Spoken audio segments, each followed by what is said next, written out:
അസ്സലാമു അലൈക്കും. ബിസ്മില്ലാഹിർ റഹ്മാനിർ റഹീം. കൂട്ടുകാരെ, എല്ലാവർക്കും സുഖമല്ലേ? ഈ വീഡിയോയിൽ കാണുന്നത് ക്ലാസ് 7 താരിഖുൽ ഇസ്ലാം വാർഷിക പരീക്ഷയുടെ മോഡൽ എക്സാം ക്വസ്റ്റ്യൻ പേപ്പറാണ് നോക്കുന്നത്. ഇത് 2025 പബ്ലിക് എക്സാമിൻ്റെ ഒറിജിനൽ ക്വസ്റ്റ്യൻ പേപ്പറാണ്. ഈ വീഡിയോയിലേക്ക് കിടക്കുന്നതിന് മുമ്പ് ചാനൽ ആരെങ്കിലും സബ്സ്ക്രൈബ് ചെയ്യാതെ കാണുന്നുണ്ടെങ്കിൽ ഒന്ന് സബ്സ്ക്രൈബ് ചെയ്യണം, എന്നെ സപ്പോർട്ട് ചെയ്യണം. ഈ വീഡിയോ കൂട്ടുകാർക്ക് ഇഷ്ടമായാൽ ലൈക്ക് ചെയ്യണം, നിങ്ങളുടെ ഫ്രണ്ട്സിന് ഷെയർ ചെയ്യണം. ഈ ക്വസ്റ്റ്യൻ പേപ്പറിൽ ഒന്നാമത്തെ പ്രവർത്തനം ശരി ഉത്തരത്തിന്റെ കോളത്തിൽ ടിക്ക് മാർക്ക് അടയാളപ്പെടുത്തുക. ഓരോന്നിനും 3 ഓപ്ഷൻസ് കൊടുത്തിട്ടുണ്ടാകും. ശരി ഉത്തരത്തിൽ ടിക്ക് മാർക്ക് അടയാളപ്പെടുത്തണം. 1. 5ാം ഖലീഫ എന്ന പേരിൽ അറിയപ്പെട്ടു. Options: Umar bin Abdul Aziz റളിയല്ലാഹു അൻഹു, മുആവിയ റളിയല്ലാഹു അൻഹു, അബ്ദുല്ലാഹി ഇബ്നു സുബൈർ റളിയല്ലാഹു അൻഹു. ശരി ഉത്തരം ഉമർ ബിൻ അബ്ദുൽ അസീസ് റളിയല്ലാഹു അൻഹു. 2. അബ്ബാസി ഖിലാഫത്തിന്റെ തലസ്ഥാനം. ഓപ്ഷൻസ്: മദീന, ബഗ്ദാദ്, തുർക്കി. ശരിയുത്തരം ബഗ്ദാദ്. 3. അൽ ഖാനൂനു ഫി തിബ് എന്ന ഗ്രന്ഥത്തിന്റെ രചയിതാവ്. ഓപ്ഷൻസ്: ഇബ്നു സീന, അൽ ഖ്വാറിസ്മി, അൽ ഫാറാബി. ശരിയുത്തരം ഇബ്നു സീന. 4. പ്രാകൃതരും രക്തദാഹികളുമായിരുന്നു.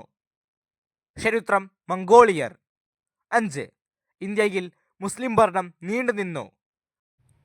392 വർഷം, 586 വർഷം, 856 വർഷം. ശരിയുത്തരം 856 വർഷം. 6. മുസ്ലിങ്ങൾ വലിയ പീഡനം സഹിക്കുന്ന ഒരു രാജ്യം. ഓപ്ഷൻസ്: ഒമാൻ, ബഹ്റൈൻ, ഫലസ്തീൻ. ശരിയുത്തരം ഫലസ്തീൻ.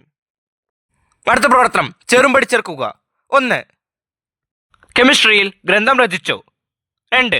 ഗണിതശാസ്ത്രത്തിൽ ഗ്രന്ഥം രചിച്ചു. 3. മംഗോളിയൻ ഭരണാധികാരി. 4. ജൗഹറത്തു തൗഹീദ് എഴുതി. 5. ഇന്ത്യ ഭരിച്ച മുസ്ലിം ഭരണാധികാരി. ഇപ്പുറത്ത് നോക്കൂ. A. Genghis Khan. B. Jabir bin Hayyan. C. ഇബ്രാഹിമുൽ ലഖാനി.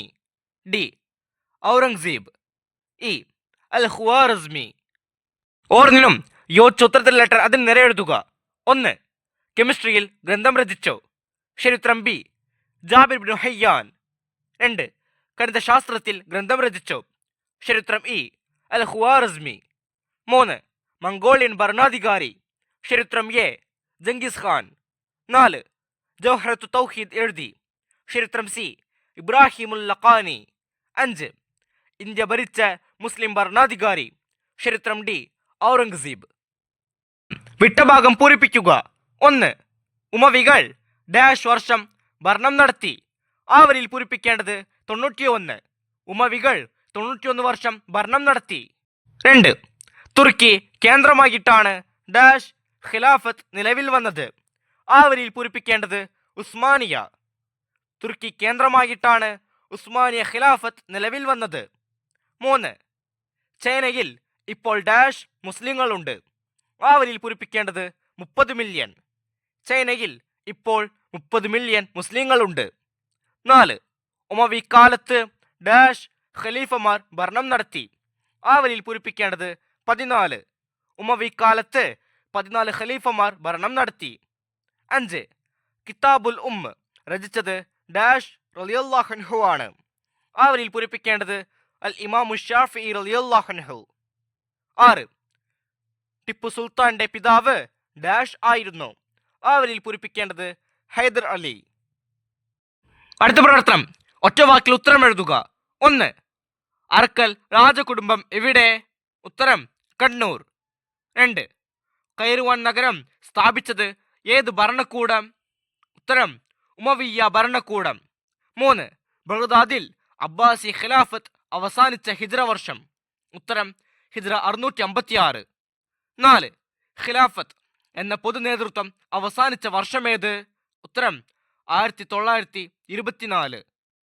5. ഇഞ്ചി എന്ന വാക്കിന്റെ അറബി പദം. ഉത്തരം സഞ്ചബീൽ. 6. AD 1001 ഇന്ത്യയിൽ മുസ്ലിം ഭരണം സ്ഥാപിച്ചു. ഉത്തരം മുഹമ്മദ് ഗസ്നവി. പ്രവർത്തനം ഒറ്റവാചകത്തിൽ ഉത്തരം എഴുതുക. 1. മലബാർ സമരത്തിന് നേതൃത്വം നൽകിയ 4 ആളുടെ പേരെഴുതുക. ഉത്തരം: ആലി മുസ്ലിയാർ, കട്ലേശ്ശേരി മുഹമ്മദ് മുസ്ലിയാർ, ചെമ്പർശ്ശേരി തങ്ങൾ, പാണക്കാട് ഹുസൈൻ തങ്ങൾ തുടങ്ങിയവർ. 2. മുസ്ലിങ്ങൾ ഇന്ന് നേരിടുന്ന പ്രശ്നങ്ങൾ മറികടക്കാനുള്ള മാർഗങ്ങൾ എന്ത്? ഉത്തരം: ശരിയായ വിദ്യാഭ്യാസവും ആത്മീയ ബോധവും ഇവയെ മറികടക്കാനുള്ള മാർഗങ്ങളാണ്. 3. മുസ്ലിം ഭരണകാലത്ത് ഇന്ത്യ വ്യാവസായിക പുരോഗതി നേടിയ 4 മേഖലകൾ. ഉത്തരം: വസ്ത്രനിർമ്മാണം, ഭക്ഷ്യ സംസ്കരണം, മൃഗസംരക്ഷണം, കൃഷി തുടങ്ങിയ മേഖലകളിൽ. 4. മംഗോളിയർ തകർത്ത 4 സ്ഥാപനങ്ങൾ. ഉത്തരം: മദ്രസകൾ, മസ്ജിദുകൾ, ആശുപത്രികൾ, ഗ്രന്ഥാലയങ്ങൾ എന്നിവ. 5. അബ്ബാസി ഖലീഫമാരുടെ കാലത്ത് പുരോഗതി പ്രാപിച്ച 4 മേഖലകൾ. ഉത്തരം: മതവിജ്ഞാനങ്ങൾ, കലാസാഹിത്യം, സയൻസ്, ഫിലോസഫി എന്നീ മേഖലകളിൽ. 6. ഇന്ത്യയിലെ വൈജ്ഞാനിക നവോത്ഥാനത്തിന് നേതൃത്വം നൽകിയ 4 പണ്ഡിത പ്രമുഖർ. ഉത്തരം: അഷ്ശൈഖ് റമളാൻ ശാലിയാത്തി, അഷ്ശൈഖുൽ മഖ്ദൂമുൽ അവ്വൽ, അഷ്ശൈഖ് മഖ്ദൂമുസ് സാനി, ഖാലി മുഹമ്മദ് റഹിമഹുമുല്ലാ തുടങ്ങിയവർ. 7. 4 ആഫ്രിക്കൻ മുസ്ലിം രാജ്യങ്ങളുടെ പേരെഴുതുക. ഉത്തരം: ഈജിപ്ത്, ലിബിയ, കോമറോസ്, അൾജീരിയ. അടുത്ത പ്രവർത്തനം: കുറിപ്പെഴുതുക. 5 വരിയിൽ കുറയരുത്. 1. അറബി മലയാള ലിപി.